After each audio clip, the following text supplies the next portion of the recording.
Hello friends, आज मैं आप सबको मध्यकालीन भारतीय इतिहास के अंतर्गत दिल्ली सल्तनत के बारे में बतलाने जा रही हूँ, जिसमें दिल्ली सल्तनत के जानकारी के ऐतिहासिक स्रोत इस प्रकार है। तबकात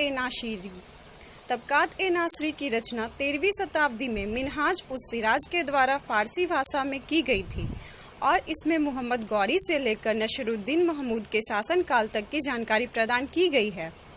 दूसरा है ताजुल मासीर की रचना हसन निजामी के द्वारा अरबी भाषा में की गई थी और इसमें भी दिल्ली सल्तनत से संबंधित महत्वपूर्ण तथ्यों की जानकारी प्रदान की गई है।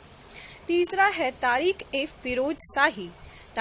फिरोज शाही की रचना जियाउद्दीन बर्नी के द्वारा फारसी भाषा में की गई थी और इसमें 1239 से लेकर 1359 के मध्य की जानकारी प्रदान की गई है।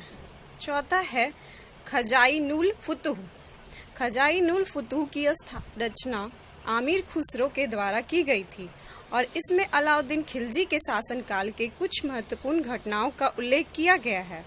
पांचवा है रेहला की रचना इब्न बतूता के द्वारा अरबी भाषा में की गई थी और इसमें भारत की सामाजिक, सांस्कृतिक, राजनीतिक स्थिति का अच्छा वर्णन किया गया है।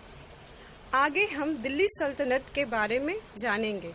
दिल्ली सल्तनत का काल 1206 से 1526 ईस्वी के मध्य माना जाता है, जिसमें कुल 5 राजवंशों ने शासन किया।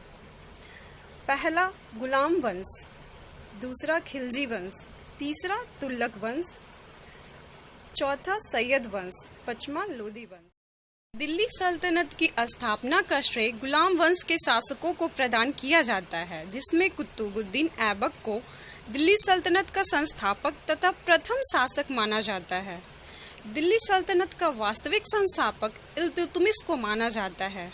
दिल्ली सल्तनत की राजधानी लाहौर, दिल्ली, आगरा में थी।